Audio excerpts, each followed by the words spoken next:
ভালো মানুষের মৃত্যু তাড়াতাড়ি কেন ঘটে? এর পেছনে প্রকৃত কারণটাই বা কি? ঈশ্বর কি চান না যে ভালো মানুষ এই পৃথিবীতে বেশি দিন বাঁচুক?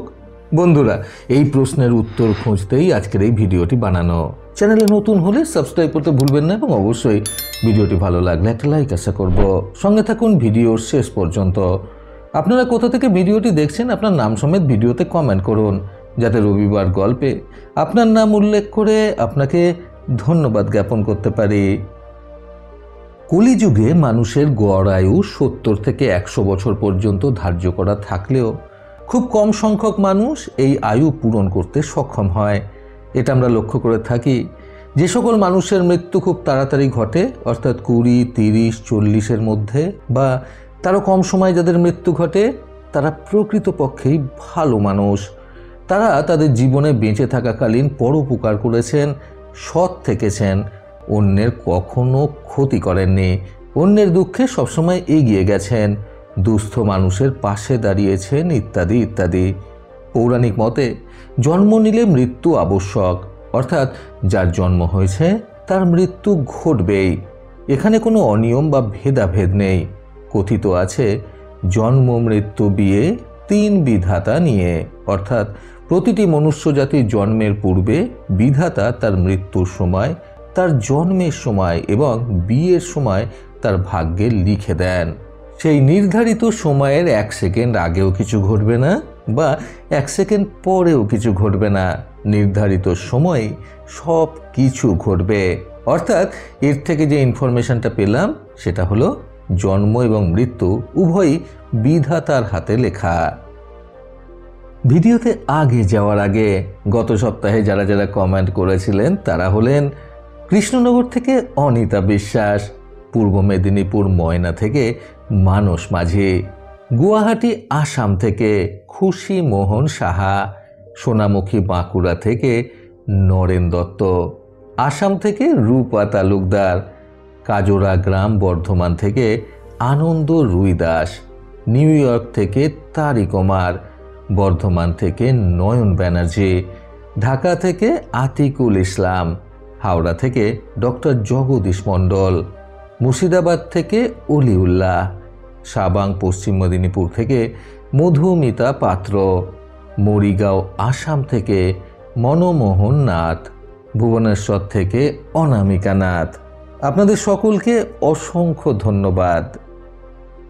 পৌরাণিক মতে এটাও জানা যায়, প্রতিটি প্রাণী এমনকি ঈশ্বর নিজেও এই জগৎ সংসারে আসেন কিছু না কিছু উদ্দেশ্য নিয়ে। অর্থাৎ ঈশ্বর প্রতিটি প্রাণীকে এই জগৎ সংসারে পাঠান নির্দিষ্ট কিছু উদ্দেশ্য পূরণ করার জন্য। যখন তার উদ্দেশ্য পূরণ হয়ে যায় তখন পুনরায় ঈশ্বর তাকে নিজের কাছে ডেকে নেন। উদাহরণস্বরূপ বলা যায়, একটি ছোট্ট ছেলে, বয়স তার মাত্র 5 বছর। কোনো শারীরিক অসুস্থতার কারণে সেই বাচ্চাটির মৃত্যু ঘটল। ঘটনাটি খুবই বেদনাদায়ক, করুণ হলেও আমাদের এটা মেনে নিতে হবে যে এই জগৎ সংসারে সেই ছোট্ট বাচ্চাটির উদ্দেশ্য পূরণ হয়ে গেছে। তাই ঈশ্বর পুনরায় তাকে নিজের কাছে ডেকে নিয়েছেন। ছোট বাচ্চাটি তার জীবনের 5টা বছরে যে যে কর্ম করেছে সেটি ছিল তার এই জগৎ সংসারের উদ্দেশ্য।